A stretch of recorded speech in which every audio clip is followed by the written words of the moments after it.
Hi everyone, welcome back to my channel. ಇವತ್ತು ಉಪವಾಸದ ಹಬ್ಬದ ದಿನ. ನಾವು ಈ ವರ್ಷ ಹಬ್ಬನ ತುಂಬ ಸಿಂಪಲ್ಲಾಗಿ ಸೆಲೆಬ್ರೇಟ್ ಮಾಡ್ತಾ ಇದ್ದೀವಿ. ಯಾವುದೇ ಗೆಸ್ಟ್ಗೂ ಕೂಡ ಇನ್ವೈಟ್ ಮಾಡಿಲ್ಲ. ನಮ್ಮ ಖುಷಿಗೆ ಎಷ್ಟಾಗುತ್ತೋ ಅಷ್ಟು ಮಾಡಿಕೊಂಡು ನಾವು ಮಾಡ್ತಾ ಇದ್ದೀವಿ ಅಷ್ಟೇ. ನೆಕ್ಸ್ಟ್ ಇಯರ್ ಐ ಹೋಪ್ ತುಂಬ ಚೆನ್ನಾಗಿ ಸೆಲೆಬ್ರೇಟ್ ಮಾಡ್ತೀವಿ ಅಂತ, ಎಲ್ಲರನ್ನೂ ಇನ್ವೈಟ್ ಮಾಡ್ತೀವಿ ಅಂತ ಖಂಡಿತ ನನಗೆ ಕಾನ್ಫಿಡೆಂಟ್ ಇದೆ. ಆ್ಯಂಡ್ ನೆಕ್ಸ್ಟ್ ಇಯರ್ ತುಂಬ ಜೋರಾಗಿ ಸೆಲೆಬ್ರೇಟ್ ಮಾಡೋಣ ಅಂತ ಅಂದ್ಕೊಂಡಿದ್ದೀವಿ. ಈ ಇಯರ್ ಸ್ವಲ್ಪ ಸಿಂಪಲ್ಲಾಗಿ ಇಟ್ಕೊಂಡಿದ್ದೀವಿ. ಅದಕ್ಕೆ ಸಾಕಷ್ಟು ಕಾರಣಗಳಿದೆ ನಮ್ಮದೇ ಆದಂಥದ್ದು. ಸೊ ಇವಾಗ ಬೆಳಿಗ್ಗೆ ಎದ್ಬಿಟ್ಟು ರಂಗೋಲಿ ಎಲ್ಲ ಬಿಡ್ತಾ ಇದ್ದೀನಿ. ರಾತ್ರಿಯೇ ನಾನು ಸಗಣಿ ನೀರೆಲ್ಲ ಹಾಕ್ಬಿಟ್ಟು ಮಲ್ಕೊಂಡಿದ್ದೆ.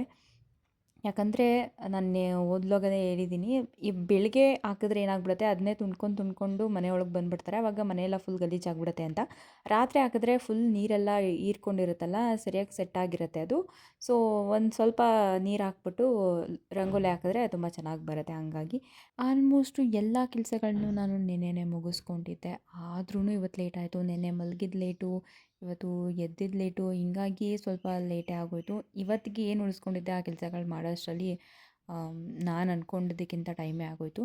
ಮತ್ತು ರಾತ್ರಿ ತಲೆಗೆ ಎಣ್ಣೆ ಹಾಕೋದನ್ನು ಮರ್ತ್ಕೊಬಿಟ್ಟಿದ್ದೀನಿ. ಇವಾಗ ಹಂಗೆ ಸ್ನಾನ ಮಾಡಿದ್ರೆ ಫುಲ್ ಡ್ರೈ ಆಗಿಬಿಡುತ್ತೆ ನನ್ನ ಕೂದಲು ಮೊದಲೇ ತುಂಬ ಡ್ರೈ ಏರ್ ನಂದು. ಹಂಗಾಗಿ ಎಣ್ಣೆ ಹಾಕ್ಬಿಟ್ಟು ಸ್ನಾನ ಮಾಡೋಣ ಅಂತ ಎಣ್ಣೆ ಹಾಕ್ಬಿಟ್ಟೆ.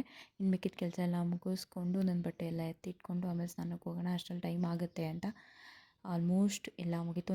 ಇನ್ನೂ ಸ್ನಾನ ಮಾಡ್ಕೊಂಡು ಬಂದು ಪ್ರಸಾದ ಎಲ್ಲ ಪ್ರಿಪೇರ್ ಮಾಡಿ ಪೂಜೆ ಮಾಡಬೇಕು, ಇಷ್ಟೇ ಇರೋದು. ಕೆಲಸ ಎಲ್ಲ ಮುಗೀತು. ತಲೆಗೆಲ್ಲ ಎಣ್ಣೆ ಹಾಕ್ಕೊಂಡೆ ಬಿಟ್ಟಿದ್ದಾರೆ. ನೀರು ಹಿಡಿದ್ಬಿಟ್ಟು ಸ್ನಾನ ಮಾಡಬೇಕು, ಪೂಜೆ ಮಾಡಬೇಕು. ಅಂದ್ಕೊಂಡೆ ಟೈಮ್ಗೆ ಆಗಲಿಲ್ಲ. ಬೇಗ ಮಾಡೋಣ ಅಂದ್ಕೊಂಡೆ, ಆಗಲಿಲ್ಲ. ಕುಡಿಬೇಕು ಮುಂದೆ ನಾನು ಮಾಡ್ಕೊಂಡಿದ್ದೀನಿ. ನಿಂಗೆ ಹಾಕಂದು ಅಂತ ಅದಕ್ಕೆ ಧೈರ್ಯವಾಗಿರು. ನಾನು ಹಾಗೆ ತಲೆ ಕುಕ್ಕ ಎದ್ದೀವಿ. ಏನೋ ನೀನು ಕುಕ್ಕರಿ ಬೇಡ, ಸಿಕ್ಕದ್ನೆಲ್ಲ ತಿನ್ನೋದಾಗ ತುಂಬಿಸ್ಬೇಡಕ್ಕೆ ಅಂತ ಹೇಳಿ ಅದಕ್ಕೆ ಇದೇ ನೀ 10 ಗಂಟೆ ಬಸ್ಸಿತ್ತು ಬರಲೇ ಇಲ್ವಲ್ಲ ಇವತ್ತು. ನೀರು ಹಿಡಿದ್ಬಿಟ್ಟು ಸ್ನಾನಕ್ಕೆ ಹೋಗೋಣ ಅನ್ನೋಷ್ಟರಲ್ಲಿ ಮತ್ತೆ ಬಂದು ಅವರೇ ನೀರು ಹಿಡಿತಾಯಿದ್ರು. ಸೊ ನಾನು ಸ್ನಾನ ಮಾಡ್ಕೊಂಡು ಬಂದು ಅಲ್ಲಿ ಬಟ್ಟೆನ ಅಲ್ಲೇ ತೊಳ್ದಾಕೋ ಅಭ್ಯಾಸ ಇದೆ ನನಗೆ. ಅದನ್ನೆಲ್ಲ ತೊಳ್ದಾಕ್ಬಿಟ್ಟು ಆರಾಕ್ಬಿಟ್ಟು ಬರೋಣ ಏನೋ ಹೇಳ್ತಾಯಿದ್ರು. ನಮ್ಮ ಮಾವನ ಸುದ್ದಿ ಅವ್ರಿಗೆ ಹುಷಾರಿರ್ಲಿಲ್ವಲ್ಲ, ಅದ್ರ ಬಗ್ಗೆ ಹೇಳ್ತಾಯಿದ್ರು. ಚೆನ್ನಾಗಿ ತಿನ್ನು ಅಂತ ಹೇಳ್ತೀನಿ, ಹಂಗೆ ಹಿಂಗೆ ಅಂತ. ನಮ್ಮ ಅಜ್ಜಿ ಮಾತಿಗೆ ನಿಂತ್ಕೊಬಿಟ್ರೆ 1 ಅವರ್ ಮಿನಿಮಮ್ 1 ಅವರ್ ಮಾತಾಡ್ತಾರೆ. ಸೊ ನಾನು ಕೇಳೋಕ್ಕೆ ಒಂಥರ ಚೆಂದ. ಸೊ ಹಂಗಾಗಿ ಅದನ್ನು ಹಂಗಂಗೆ ಹಾಕ್ತೀನಿ. ಈಗ ಇಲ್ಲಿ ಕಳಸ ರೆಡಿ ಮಾಡ್ತಾಯಿದ್ದೀನಿ. ಕಾಯಿ ಕಳಸನೂ ಮಾಡ್ತೀನಿ ಒಂದೊಂದು ಸಾರಿ, ಆದರೆ ಹೆಚ್ಚು ಎಲೆ ಕಳಸನೇ ಮಾಡಿಡೋದು. ಒಂಚೂರು ಪಚ್ಚಕರ್ಪೂರ ಮತ್ತು ಅರಿಶಿನ ಕುಂಕುಮ ಹೂವು ಇಡ್ತೀನಿ ಅಷ್ಟೇ, ಇನ್ನೇನು ಇಡೋದಿಲ್ಲ. ಒಂದೊಂದು ದಿನ ಏಲಕ್ಕಿ ಡ್ರೈ ಫ್ರೂಟ್ಸ್ ಅದೇನಾದರೂ ಹಾಕ್ತೀನಿ ಅಷ್ಟೇ. ಇವಾಗ ಅಲ್ಲಿ ಅಕ್ಕಿ ಎಲ್ಲ ಹಾಕಿ ಅದ್ರ ಮೇಲೆ ಕೂರಿಸಿ ವಿಗ್ರಹ ಎಲ್ಲ ಇಟ್ಟು ಎಲ್ಲದಕ್ಕೂ ಕುಂಕುಮ ಇಟ್ಟು ಹೂವೆಲ್ಲ ಮುಡಿಸಿ ಪ್ರಸಾದಕ್ಕೆ ರೈಸ್ ಇಟ್ಬಿಟ್ಟು ಬಂದಿದೆ. ಚಿತ್ರಾನ್ನ ಮಾಡೋಣ ಅಂತ. ಮತ್ತು ಕ್ಷೀರನ ಕೂಡ ಮಾಡ್ತಾಯಿದ್ದೀನಿ. ಸ್ವೀಟ್ ಮಾಡಬೇಕಲ್ವ ಏನಾದರೂ ಅಂದ್ಬಿಟ್ಟು ಮಾಡ್ತಾಯಿದ್ದೀನಿ. ಪೂಜೆಗೆಲ್ಲ ರೆಡಿ ಮಾಡಿಬಿಟ್ಟು ಪ್ರಸಾದ ಎಲ್ಲ ಮಾಡಿಬಿಟ್ಟು ಇನ್ನು ನಾನು ರೆಡಿ ಆಗೋಕ್ಕೆ ಹೋಗಬೇಕು. ಕ್ಷೀರಾನ್ನ ಮಾಡ್ತಾಯಿದ್ದೀನಿ ಇವತ್ತು ಪ್ರಸಾದಕ್ಕೆ. ಕ್ಷೀರಾನ್ನ ಮತ್ತು ಚಿತ್ರಾನ್ನ. ಅನ್ನ ಕೂಗಿಸ್ದೆ ಅನ್ನನ. ದೇವ್ರ ಮನೆಯೆಲ್ಲ ರೆಡಿ ಆಯಿತು. ಇವಾಗ ಪ್ರಸಾದಕ್ಕೆ ಕ್ಷೀರನ್ನಕ್ಕೆ ಡ್ರೈ ಫ್ರೂಟ್ಸ್ ಹಾಕಿ ಒಗ್ಗರಣೆ ಕೊಡ್ತಾಯಿದ್ದೀನಿ. ಎಲ್ಲನೂ ಶೂಟ್ ಮಾಡೋದು ತುಂಬ ಕಷ್ಟ ಆಗುತ್ತೆ. ಇನ್ನು ನಾನು ರೆಡಿ ಆಗಿಬಿಟ್ಟು ಪೂಜೆ ಮಾಡಿಬಿಟ್ಟು ಈ ಹಬ್ಬ ನನಗೆ ಈ ಹಬ್ಬ ಮುಗಿತು. ಇನ್ನು ಸಂಜೆಗೆ ನಮ್ಮ ಅತ್ತೆ ಕೆಲಸ, ಅವರೇ ಅಡುಗೆ ಮಾಡಿ ಇನ್ನು ಎಡೆಗೆಲ್ಲ ಅವರೇ ಹಾಕ್ತಾರೆ. ದೇವ್ರ ಪೂಜೆ ಕೆಲಸ ನಂದು, ನಾನು ನೆಕ್ಸ್ಕೊಡ್ಬೇಕು. ತುಪ್ಪ ಒಗ್ಗರಣೆ ಹಾಕ್ಬೇಕಿತ್ತಾ, ತುಪ್ಪ ಖಾಲಿ. ಬೆಣ್ಣೆ ಹಾಕ್ಸ್ಕೊಂಡು ತುಪ್ಪ ಮಾಡಬೇಕು. ಬೆಣ್ಣೆಯಲ್ಲಿ ಯಾರೂ ಕೊಡಲ್ಲ, ಅದೊಂದು ಹಿಂಸೆ. ಅದಕ್ಕೆ ಬಟ್ ಏನಂದು ಯಾವಾಗಲೂ ದೇವ್ರಿಗೆ ತುಪ್ಪ ಹಾಕಿದ ಊಟ ಹಾಕ್ಕೊಡ್ಬೇಕು ದೇವರು.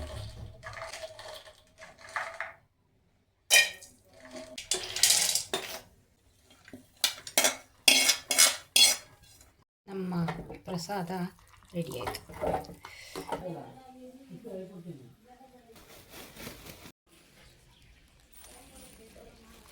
ಪೂಜೆದು ಎಲ್ಲ ಪ್ರಿಪ್ರೇಷನ್ ಆದಮೇಲೆ ನಾನು ರೆಡಿ ಆಗ್ತಾ ಇರೋದು.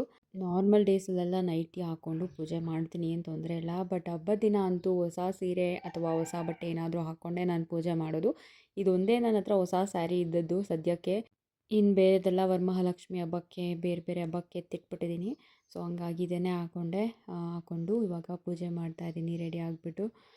ನನಗೆ ಮಧ್ಯಾಹ್ನ ಟೈಮ್ ಪೂಜೆ ಮಾಡೋದು ಒಂಥರ ಹಿಂಸೆ ಅನಿಸುತ್ತೆ ನಿಜವಾಗ್ಲೂ. ಅದು ಎಲ್ಲರೂ ಇದ್ದಾಗ ಪೂಜೆ ಮಾಡೋಕ್ಕೆ ನನಗೆ ನಿಜವಾಗ್ಲೂ ಹಿಂಸೆ ಅನಿಸುತ್ತೆ.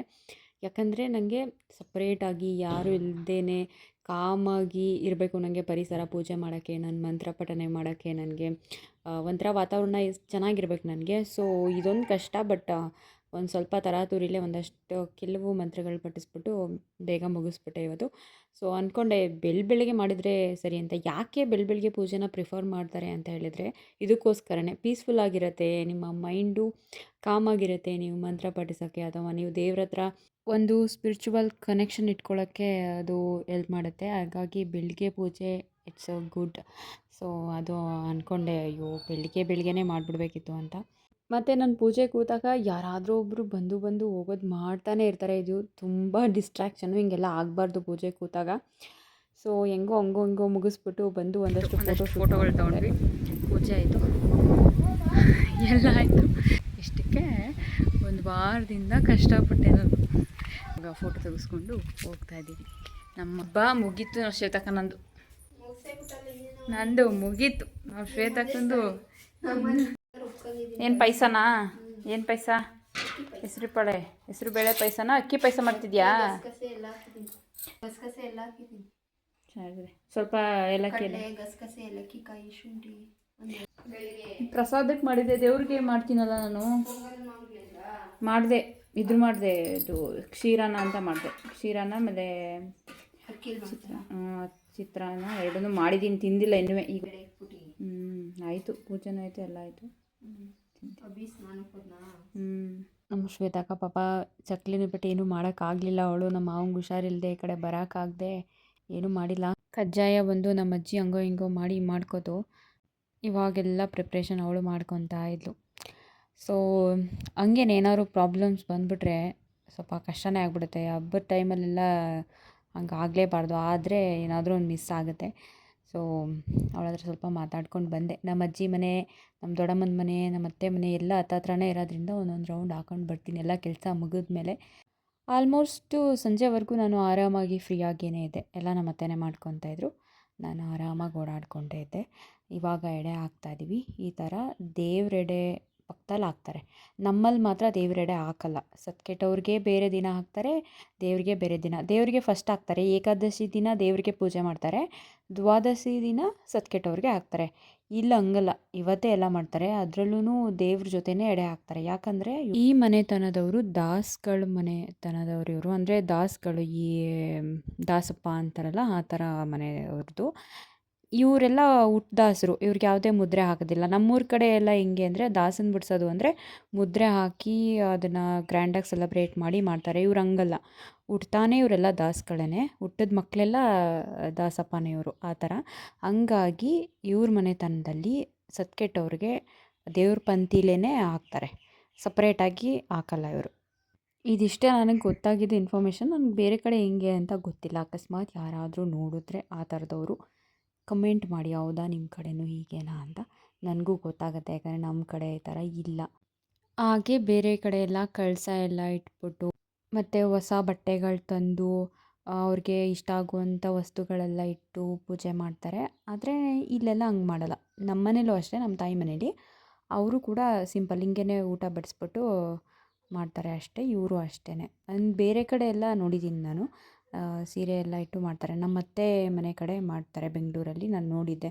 ಸೀರೆ ಎಲ್ಲ ಇಟ್ಟು, ಬಳೆ ಎಲ್ಲ ಇಟ್ಟು ಮಾಡ್ತಾರೆ. ಇಲ್ಲೆಲ್ಲ ಹಂಗೆ ಮಾಡಲ್ಲ. ಮತ್ತು ಈ ಆಷಾಢ ಏಕಾದಶಿಲಿ ಬೇರೆ ಕಡೆ ಈ ಥರ ಪಿತೃಗಳನ್ನ ಸ್ಮರಿಸೋದೇ ಇಲ್ಲ. ನಮ್ಮ ಕಡೆಯೇ ಇರೋದು.